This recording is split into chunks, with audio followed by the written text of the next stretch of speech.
أعوذ بالله من الشيطان الرجيم. أعوذ بالله من الشيطان الرجيم. بسم الله الرحمن الرحيم.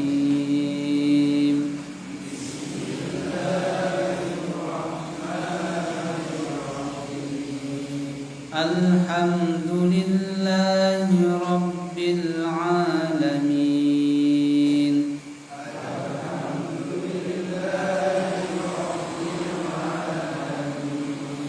الرحمن الرحيم.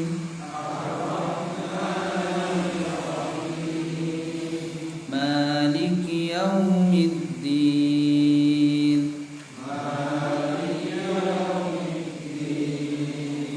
إياك نعبد وإياك نستعين.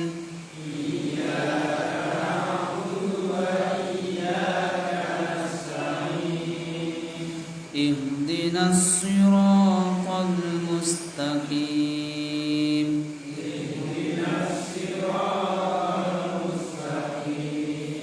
صراط الذين أنعمت عليهم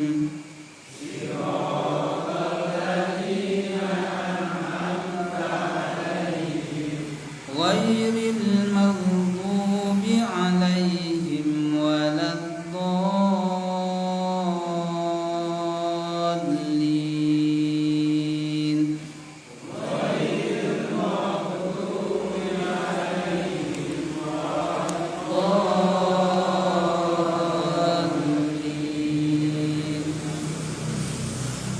إن الذين يكفرون بآيات الله ويقتلون النبيين بغير حق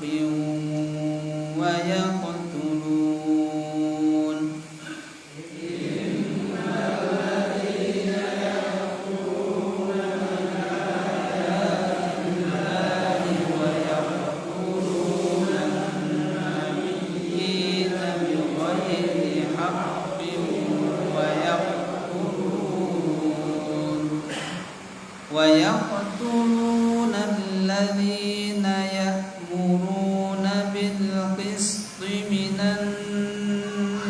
الناس فبشرهم بعذاب أليم.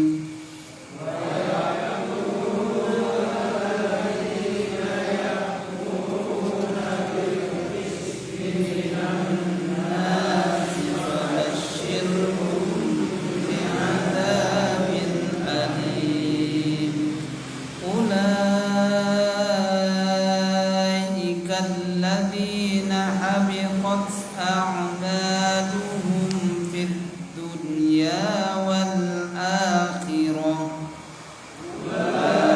أولئك الذين حبطت أعمالهم في الدنيا والآخرة وما لهم من ناصرين.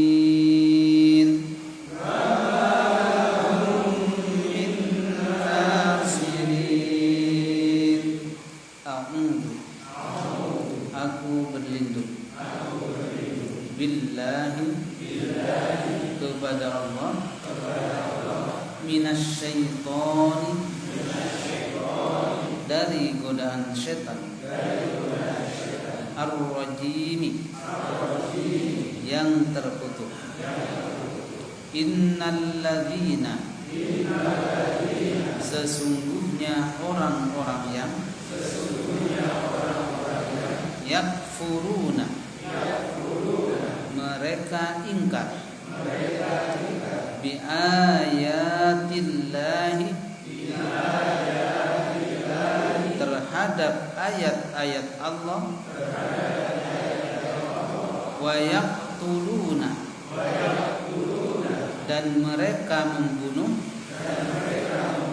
an-nabiyyina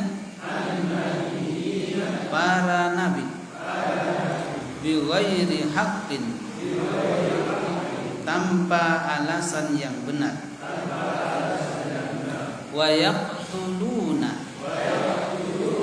dan mereka juga membunuh alladzina, orang-orang yang ya'muruna, yang memerintahkan bil qisti, untuk berbuat adil, minan nasi, terhadap manusia. Fabashshirhum, maka berilah kabar gembira kepada mereka,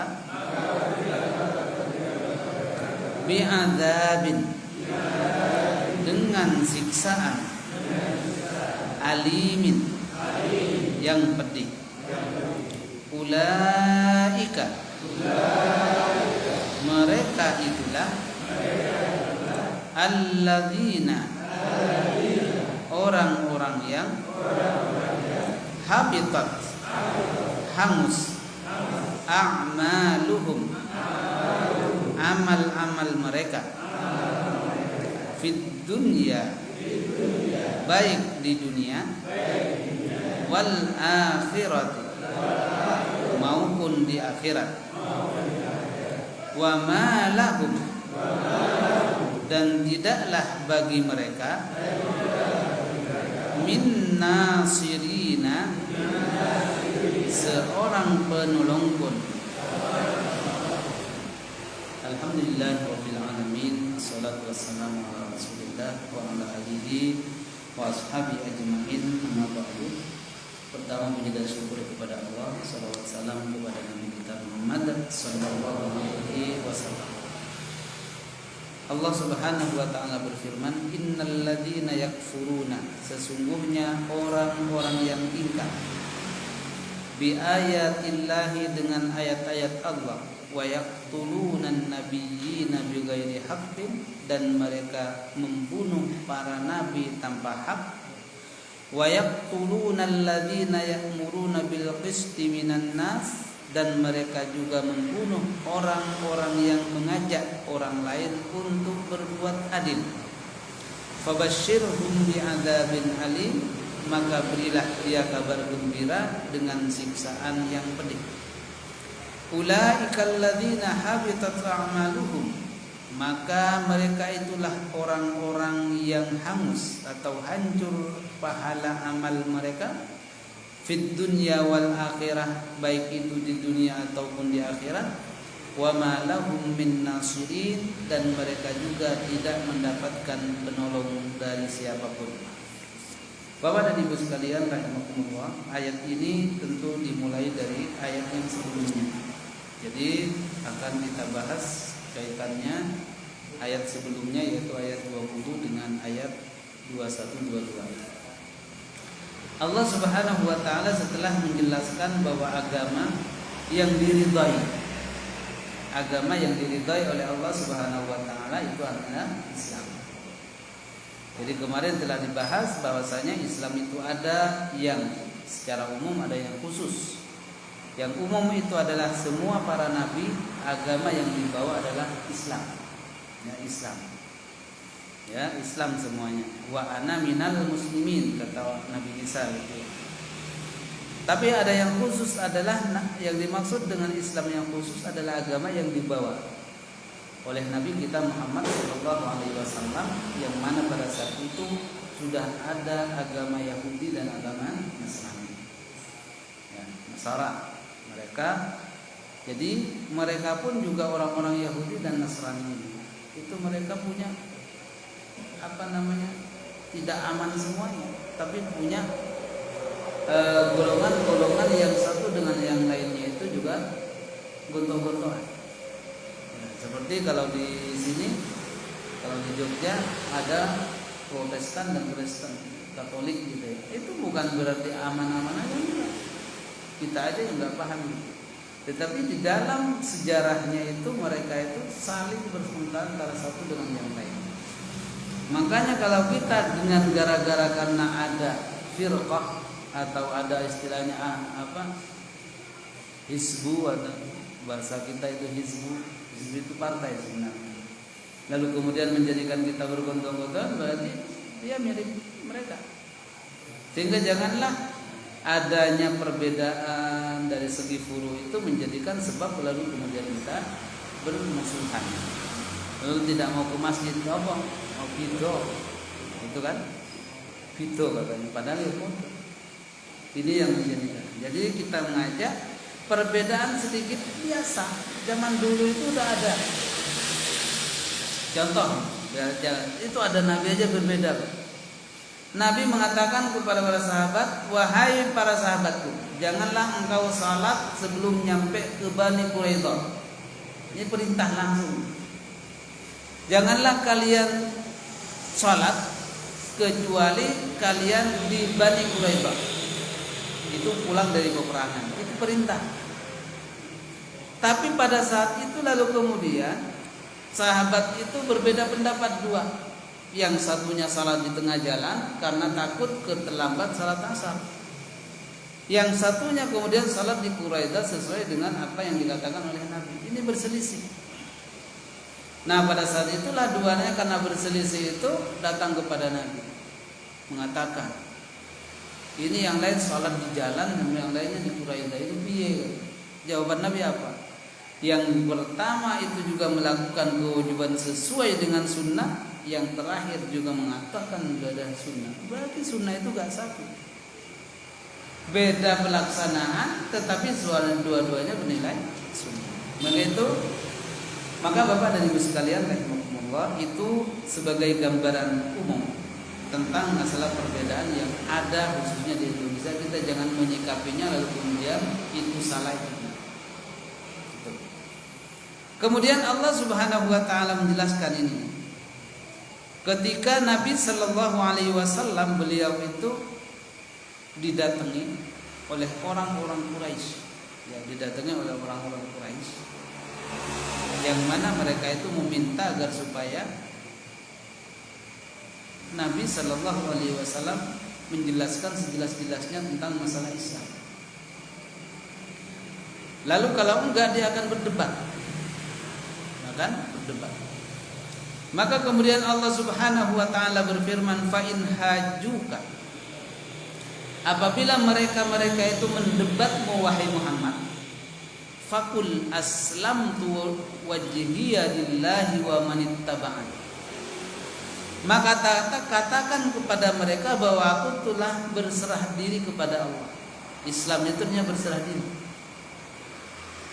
Berserah diri kepada Allah Subhanahu wa taala, hanya kepada Allah, wa manittaba'ani, dan begitu juga orang yang ikut kepadaku juga berserah diri. Jadi Allah Subhanahu wa taala menjelaskan bagaimana permusuhan orang-orang yang musyrik dan begitu ya orang-orang Yahudi. Jadi beda kalau antara musyrik, ahli kitab itu berbeda. Walaupun semuanya musyrik gitu. Kafirnya itulah yang berbeda. Kalau kafirnya ahli kitab itu tidak mempercayai adanya Al-Quran dan Nabi Muhammad, percaya adanya Allah, tapi kafir juga. Itu ahli kitab. Sementara kalau orang musyrik, orang kafir Quraisy, itu dia dua-duanya enggak. Pada Nabi enggak percaya, pada Allah juga enggak. Yang disembah malah Ubat, Manat dan lain sebagainya. Maka kalau mereka itu datang kepadamu wahai Muhammad untuk berdebat masalah Tuhan, maka katakanlah aku telah berserah diri hanya kepada Allah, dan begitu juga para pengikutku. Para pengikut di sini adanya orang yang beriman kepada Allah dan beriman kepada Nabi, ini pengikut Nabi. Nah, termasuk kita juga. Ini termasuk wamanit tamaan, artinya orang yang mengikuti beliau. Maka kata Allah Subhanahu wa taala, wa qul lil ladzina utul kitab, maka katakanlah kepada orang-orang yang diberi kitab. Ya, yang dimaksud di sini adalah ahli kitab, yaitu orang Yahudi dan orang Nasrani. Begitu juga wal ummiin, dan orang-orang ummi. Ummi itu adalah buta huruf, baca ra iso, nulis juga gak iso, maka disebut dengan ummi. Kalau pakai iya, ummi ada tasdidnya, itu artinya orang yang buta huruf. Tetapi kalau gak ada tasdidnya bermakna ibuku. Nah ini atau ummi gitu gak ada tasdidnya, itu ibuku. Tapi kalau ummi ada tasdidnya, iya-nya itu berarti dia orang yang buta huruf. Beda kan? Jadi bacaannya berbeda. Ummi, jadi ada iya-nya, berarti dia adalah orang yang buta huruf. Termasuk juga Nabi Muhammad SAW ummi. Ummi di sini dalam artian beliau tidak bisa menulis dan tidak bisa juga membaca, tapi menghafal kuat. Nah, gitu. Maka Nabiul Ummi itu adalah Nabi Muhammad SAW, dijuluki dengan Nabiul Ummi. Dengan beberapa alasan kenapa Nabi gak bisa menulis dan gak bisa membaca. Itu disebabkan kalau seandainya Nabi itu terkenal nulisnya pintar, nanti disangkanya Al-Quran tulisan beliau. Gitulah. Jadi dikhawatirkan udah Allah udah nyeting sebuah yang rupa. Gak bisa menulis saja Nabi diarani sama mereka. Wah ini karangan Nabi Muhammad, padahal Nabi gak bisa nulis pada saat itu. Maka disebutlah dengan Nabiul Ummi. Maka kata Allah memerintahkan kepada Nabi Muhammad, wa kullil ladzina utul kitab. Katakanlah kepada ahli kitab dan orang-orang ummi. Yang dimaksud dengan ummi di sini adalah orang-orang Quraisy musyrik, selain ahli kitab gitu ya. Kalau ahli kitab, utul kitab itu maksudnya adalah Yahudi dan Nasrani. Tapi kalau ummiyin di sini artinya orang-orang musyrik selain ahli kitab, yaitu dari bangsa Quraisy. Apa kata Nabi? Suruh mengatakan apa? Aslamtum. Apakah kalian mau masuk Islam? Itu kata Nabi. Jadi suruh dia itu ajak masuk Islam. Fa in aslamu, maka jika kalian atau mereka itu masuk Islam, faqad ihtadaw, maka sungguh mereka itu telah mendapatkan petunjuknya. Wa in tawallau, maka jika mereka berpaling artinya tidak mau masuk Islam, fa innama alaikal balagh, maka cukuplah engkau Muhammad adalah orang yang hanya menyampaikan dakwah, tidak menyampaikan hidayah. Wallahu basirum bil ibad, dan sesungguhnya Allah Subhanahu wa taala itu maha melihat kepada hamba-hambanya. Jadi Bapak dan Ibu sekalian,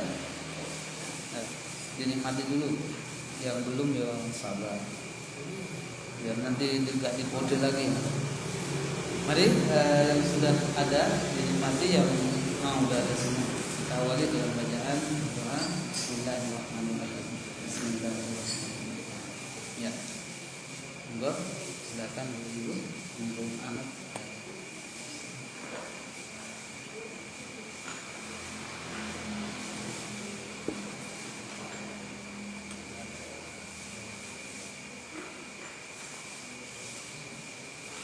Ya, kita jelaskan selanjutnya. Jadi Nabi Shallallahu Alaihi Wasallam diperintahkan kepada para ahli Yahudi yang mereka itu datang untuk mendebat Nabi tentang masalah keisaan dan ketauhidan Allah. Kata mereka, yang benar itu adalah bagaimana mengamalkan yang disebutkan di dalam kitab mereka. Jadi gak percaya. Maka Allah Subhanahu wa taala menjawabnya untuk mereka. Jadi ajaklah mereka itu masuk Islam. Hanya saja Nabi itu bertugas hanya untuk mengajak, tetapi memberikan hidayah itu tetap Allah. Sehingga kan pernah dengar kisah siapa? Abdullah bin Ummi Maktum, bukan Maksum, Maktum. Abdullah bin Ummi Maktum, yang beliau itu adalah orang yang buta, kemudian diturunkanlah ayat abasa wa tawalla. Itu ingatlah. Nah ini kaitannya dengan ini. Jadi ketika mereka itu mau masuk Islam, sampaikan dulu, ayo masuk Islam. Kalau engkau masuk Islam akan mendapat hidayah dan itu adalah orang baik. Tapi kalau engkau tidak bisa, biarkanlah. Jangan sedih karena urusan hidayah itu urusan Allah, bukan urusan Nabi.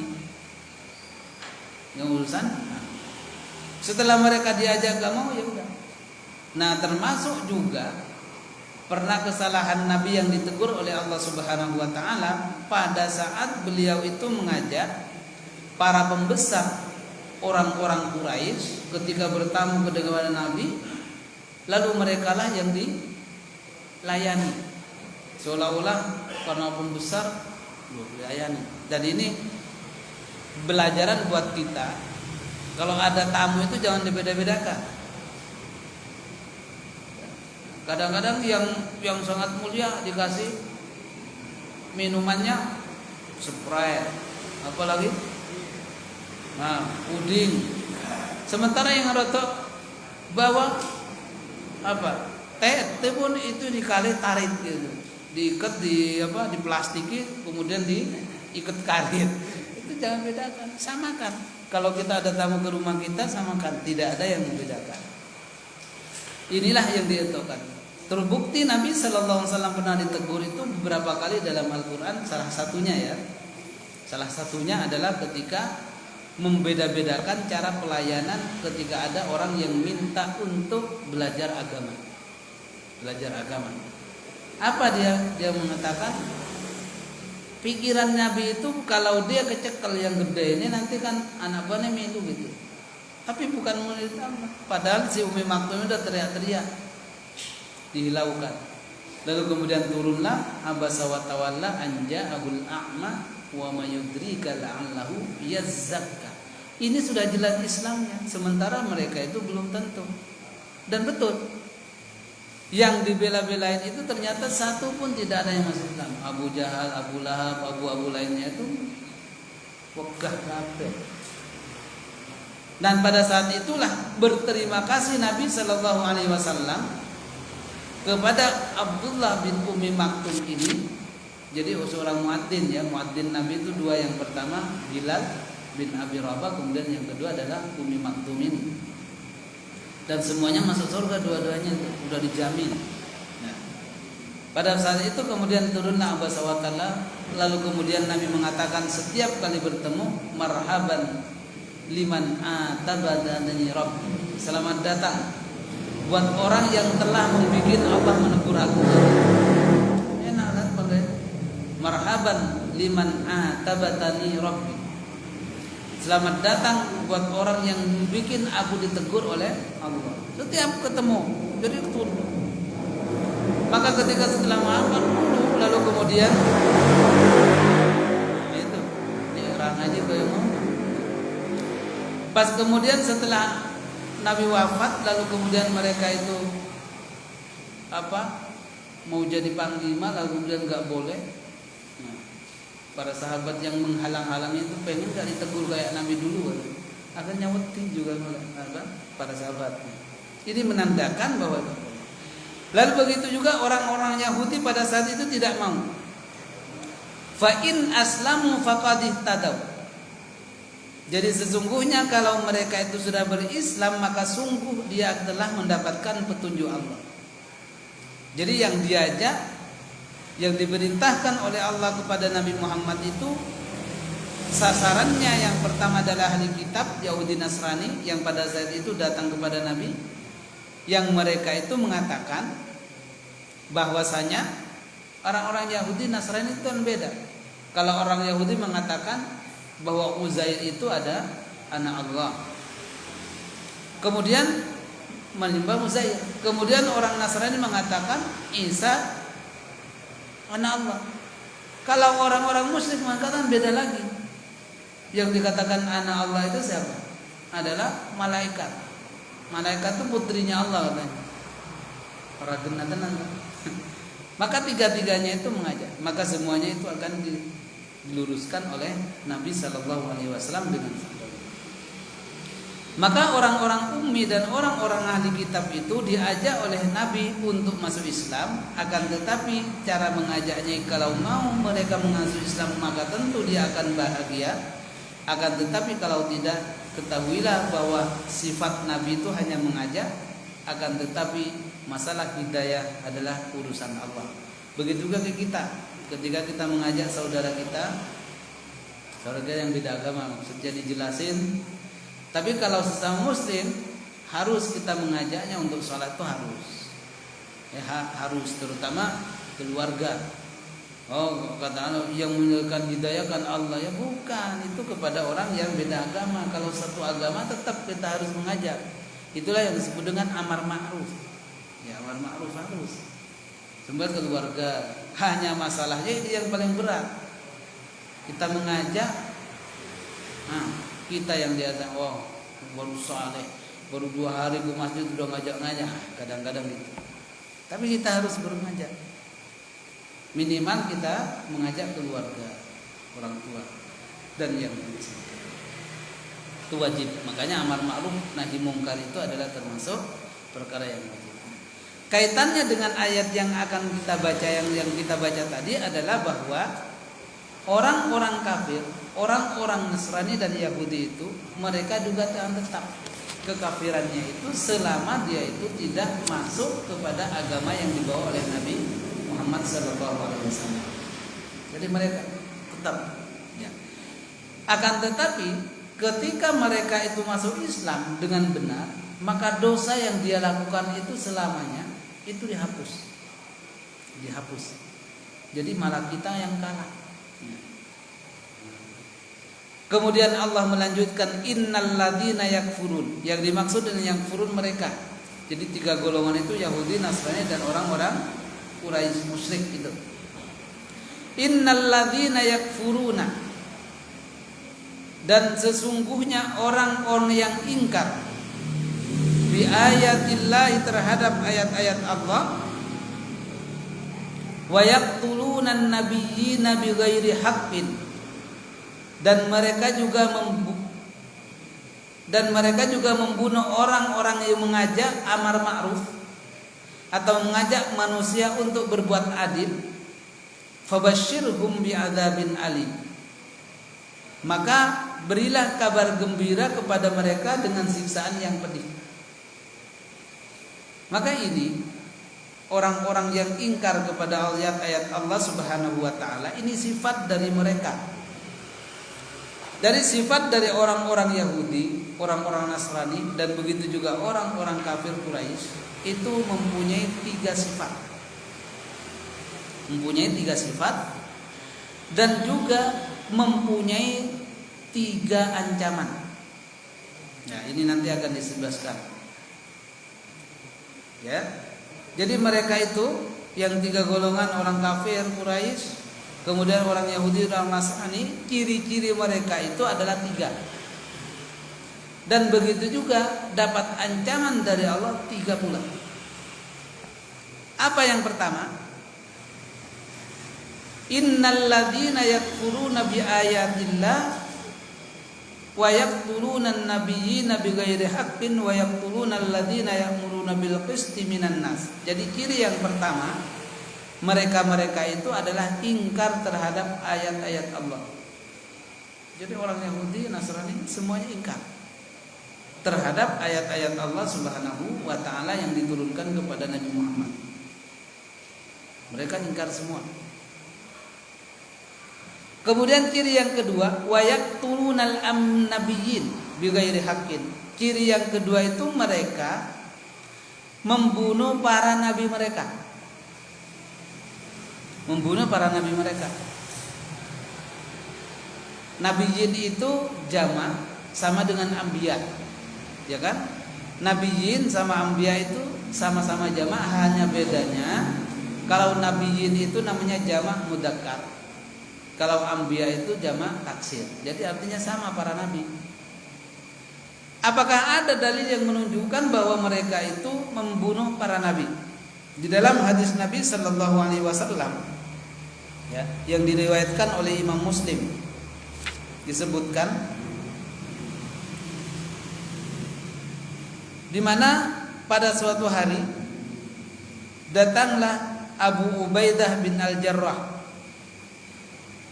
Maka mengatakan kata Nabi sallallahu alaihi wasallam, "Ya Rasulullah, ayyun nasi asyaddu adzaban yaumal qiyamah?" Jadi siapakah yang paling besar siksanya nanti pada hari kiamat? Ini hadis. Faqala Rasulullah sallallahu alaihi wasallam, "Asyaddun nasi adzaban yaumal qiyamah rajulun qatala nabiyyan." Orang yang paling besar adabnya nanti di akhirat, ya, adabnya nanti di akhirat adalah seseorang yang membunuh nabi. Yang membunuh nabi. Yang membunuh nabi itu kebanyakan adalah orang-orang Yahudi dan orang-orang Nasrani. Bunuh nabi. Kemudian kata Nabi sallallahu alaihi wasallam mengatakan, "Au qatala man amara bil ma'ruf wa nahyu 'anil munkar." Kemudian yang paling berat juga siksaannya nanti di akhirat selain orang yang membunuh para nabi, juga orang yang dia membunuh orang yang mengajak kepada kebaikan atau dia mengajak amar ma'ruf nahi munkar. Nyambung ya? Jadi yang paling besar siksaannya nanti di akhirat, ya, dari sekian orang musyrik mengkonya ya. Jadi musyrik si musyrik, tapi ditambah lagi. Yang paling besar adalah yang pertama, orang yang membunuh para nabi. Kemudian yang kedua, orang yang membunuh orang mengajak amar ma'ruf nahi munkar. Ini. Lalu kemudian Nabi mengatakan melanjutnya, "Tsumma qara'a Rasulullah sallallahu alaihi wasallam innal ladzina yakfuruna bi ayatillah." Ayat yang dibaca tadi kemudian dibaca oleh Nabi sallallahu alaihi wasallam. Itu sebagai jawaban bagi siapa? Abu Ubaidah bin Al-Jarrah, salah satu sahabat Nabi yang termasyhur. Kemudian Nabi mengatakan, "Ya Ubaidah, wahai Ubaidah, qatalat Banu Israil 43 nabiyyan." Ketahuilah bahwasanya Bani Israil itu, Bani Israil, Yahudi dan Nasrani ya, itu telah membunuh 43 nabiyyan, telah membunuh 43 nabi. Coba, Bani Israil itu sudah pernah membunuh 43 nabi. Min awwalin nahari fi sa'atin wahidah, pada saat hanya satu saat saja, satu waktu saja. Jadi sehari itu dulu pernah terjadi kata Nabi. Kan Nabi itu kan banyak ribuan kan. Hanya saja yang wajib kita ikuti, yang ketahui itu adalah 5. Tapi bukan hanya itu aja. Dan dari mereka itu Bani Israel itu sudah pernah membunuh dalam satu hari itu 43 nabi. Lalu kemudian yang sering terkenal termasuk yang dibunuh juga Nabi Yahya sama Nabi Zakaria, korban mereka ini. Termasuk juga yang akan dibunuh Nabi Isa. Nabi Isa juga akan dibunuh. Makanya mereka itu mengatakan dibunuhnya Nabi Isa itu sebagai pengguguran dosa. Piye Nabi ku sampai dibunuh? Mereka menganggap bahwa Nabi Isa itu dibunuh, bukan diangkat ke langit. Keyakinan yang mau pakai dalil kulhu nyungsang juga tidak akan percaya mereka. Kalau kita berpendapat bahwasanya mereka itu Nabi Isa dibunuh, sehingga ada salib itu kan menunjukkan bahwasanya Nabi Isa dibunuh. Lalu kemudian Nabi melanjutkan kisahnya kepada Ubaidillah. Apa kata mereka? Faqama mi'atun wa sab'una rajulan.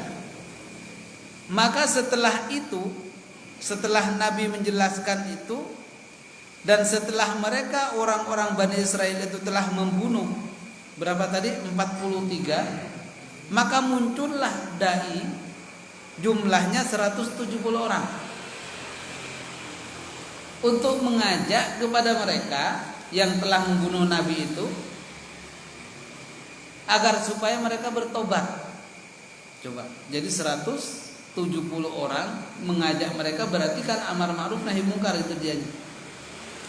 Tapi apa yang terjadi? Fa'amaru man qatalahum bil ma'ruf wa nahu 'anil munkar wa qataluhum jami'an akhirin nahar fi dzalikal yaum.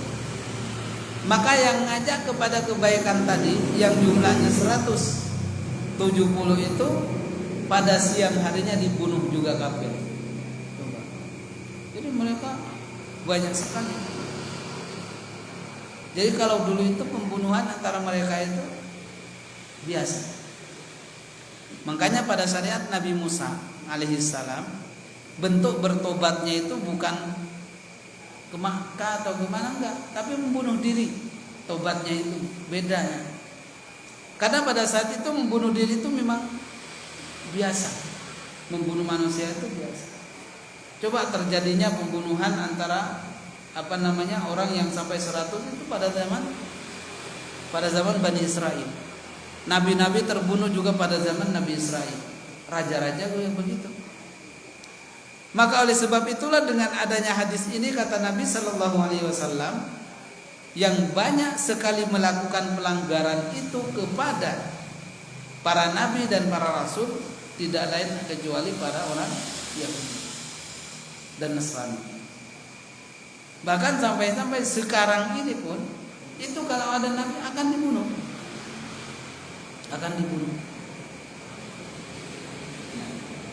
Makanya Nabi Isa nanti itu akan dikejar-kejar oleh mereka sampai nanti akan terjadilah, sampai nanti kan akhir zaman itu mereka dalam hadis disebutkan mereka itu kalah, kemudian dia sembunyi, dia suatu batu, lalu kemudian batunya itu ngomong, ini adalah orang Yahudi katanya.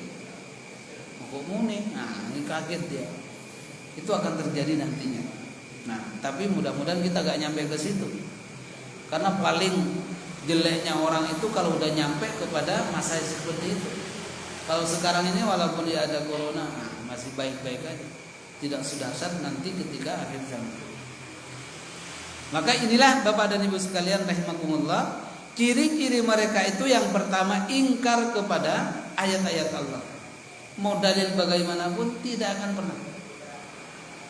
Kemudian yang kedua ciri mereka adalah suka membunuh para nabi. Cirinya. Kemudian ciri mereka yang ketiga adalah suka membunuh orang yang mengajak kebaikan. Jadi kalau ada orang mengajak kebaikan dibunuh, maka dia adalah termasuk ciri mereka itu adalah dan mengajak ibadah kejujuran atau keadilan. Kan banyak. Dan ini sebenarnya sekarang ini udah banyak yang menegakkan keadilan, kemudian dia yang salah, sering lapor dan kemana-mana gitu. Yang salah lapor, yang menang lapor juga. Akhirnya udah amburadul. Yang salah jadi benar, yang benar jadi salah. Makanya kalau bisa gak usah jadi hakim dulu lah. Berat nantinya. Berat.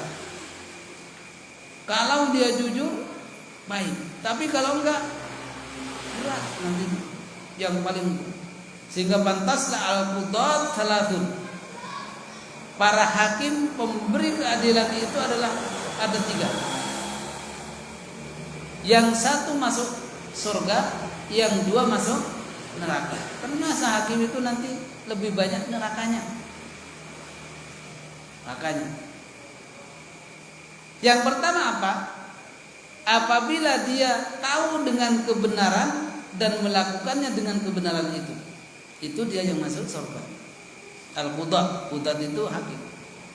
Yang duanya apa? Yang satu dari yang masuk neraka itu dia tahu dengan kebenaran yang benar, akan tetapi tidak mengerjakan dengan kebenarannya itu.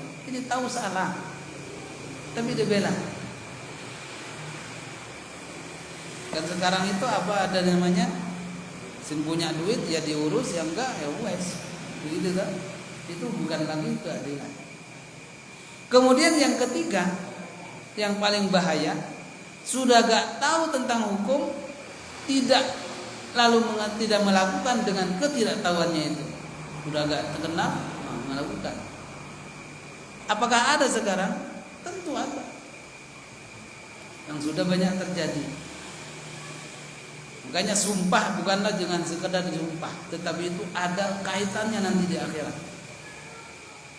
Pejabat dan lain sebagainya, hati-hati, nanti akan diminta.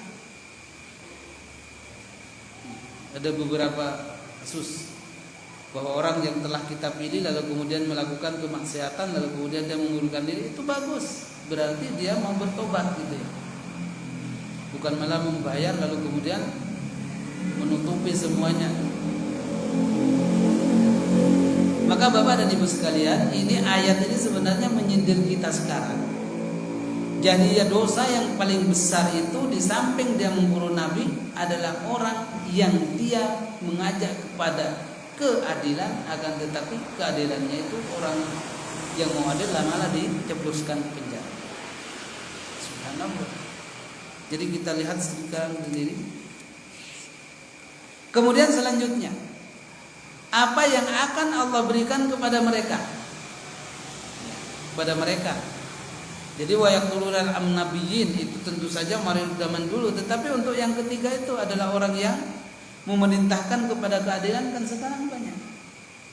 Apa yang akan didapatkan oleh mereka janji Allah? Ulaikal ladzina habitat a'maluhum. Jadi mereka yang diancamkan kepada mereka oleh Allah Subhanahu wa taala, amal perbuatannya itu atau amal kebaikannya sia-sia. Habitat amaluhum. Baik itu di dunia ataupun di akhirat. Jadi amal baiknya habis. Seperti maaf kita melakukan kebaikan, sholat malam dan lain sebagainya, kok tiba-tiba 1 jam aja kita musyrik. Habitat amaluhum. Semuanya habis. Jadi tidak ada dalilnya yang mengatakan apakah semua agama yang baik itu, enggak ada. Islam itu yang paling. Jadi semuanya kan pokoknya berbuat baik. Hanya saja kalau seumpama orang yang bukan Islam baik, baiknya itu hanya di dunia kepada orang pun. Tetapi menurut Allah itu bukan baik. Kalau bukan dia membaca syahadat la ilaha illallah Muhammadur Rasulullah.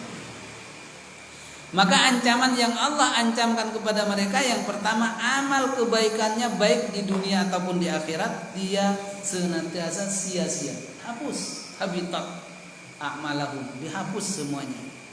Maksudnya di dunia itu tidak mendapatkan pahala, tidak mendapatkan dampak kebaikan kepada kita.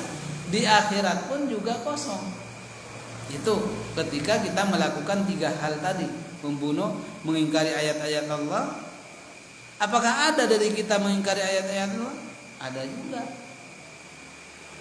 Ya tak? Maksudnya ada perintah ini tapi tidak lakukan. Itu kan berarti mengingkari. Hanya saja ada yang total, ada yang tidak total. Kemudian yang kedua,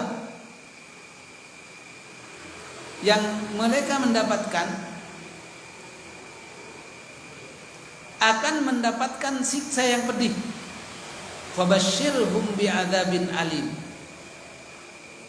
Akan mendapatkan siksaan yang pedih. Dan siksaan yang pedih itu sebenarnya bukan hanya didapatkan nanti di akhirat, tetapi di dunia pun juga sudah pedih. Tidak tenang, gitu kan? Malam kadang-kadang gak bisa tidur dan lain sebagainya. Itu siksa. Jadi siksa itu bentuknya tidak harus apa, tetapi mental kita sudah disibukkan, itu sudah siksaan. Gak bisa tidur. Kemudian yang ketiga adalah mereka itu tidak akan pernah mendapatkan pertolongan. Kalau orang-orang Islam kan dapat pertolongan, ada syafaat, baik itu syafaat karena kita cinta kepada Nabi, syafaat Nabi, baik itu kita syafaat karena kita sering membaca Al-Quran kayak gini, itu syafaat dari Al-Quran, baik itu juga mendapatkan syafaat dari puasa karena kita sering melakukan ibadah puasa. Tapi mereka tidak akan pernah mendapatkan pertolongan dari manapun. Sehingga di sini disebutkan salah satu anwa'in minal uqubat, ada 3 dampak atau siksaan yang diberikan kepada mereka, siksa yang pedih, kemudian lenyap semua amal ibadahnya, lalu kemudian mereka tidak mendapatkan pertolongan dari siapapun.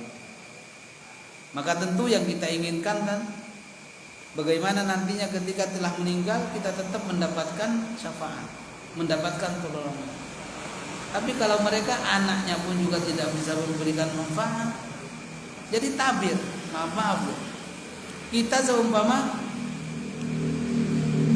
punya anak soleh, lalu kemudian kita melakukan pertagaian 3 tadi, maka akan ada tabir antara kita dengan anak-anak kita yang soleh. Jadi walaupun doa bagaimanapun kesolehannya, yang nyampe kepada orang muslim, tidak nyampe kepada mereka. Inilah gambaran bagi mereka yang tidak mau beriman kepada Allah dan Nabi Sallallahu Alaihi Wasallam. Maka Bapak dan Ibu sekalian rahimakumullah, ini adalah pelajaran penting buat kita. Jadi jangan sampai kita dan keturunan kita itu mengingkari sebagian saja dari ayat-ayat Allah Subhanahu wa taala. Apa contohnya ayat-ayat Allah? Allah memerintahkan kita untuk puasa, Anda memerintahkan kita untuk salat. Inilah intinya ayat-ayat.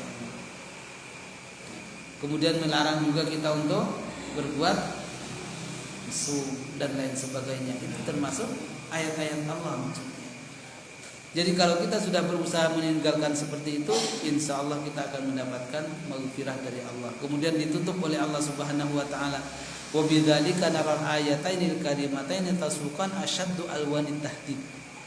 Karena sesungguhnya 2 ayat ini walaupun kelihatannya pendek, akan tetapi mengandung barakah dan hikmat yang sangat besar, peringatan. Salah satu peringatan mengingatkan jangan sampai melakukan perkara yang 3, karena dampaknya pun juga akan mendapatkan dampak 3 kesiksaan yang akan didapatkan oleh manusia. Ini intinya mengajak kepada kita, setelah kita masuk Islam, setelah berada dalam keimanan, mari kita pupuk dengan sebaik mungkin, dan jangan sampai mendekati hal yang 3, yang itu adalah mengakibatkan amal tidak halus. Mudah-mudahan bermanfaat, dan insya Allah kita sambung dengan ayat yang berikutnya yang tentunya pembahasannya berbeda dari ayat yang sebelumnya. Ini yang dapat kita sampaikan Bapak dan Ibu sekalian. Jadi kitab ini, tafsir ini adalah mengkaji sesuai dengan faktanya. Kalau masalah hukum nanti akan membahas tentang hukum, tapi kalau masalah sejarah akan membahas tentang masalah sejarah. Itulah yang ada di dalam tafsir Al-Wasit yang kita baca ini. Mudah-mudahan bermanfaat. Mari kita akhiri, kita tutup dengan sama-sama membaca doa kafaratul majlis. Subhanakallahumma wa bihamdika asyhadu an la ilaha illa anta astaghfiruka wa atubu ilaik. Alhamdulillahirabbil alamin. Wassalamualaikum warahmatullahi wabarakatuh.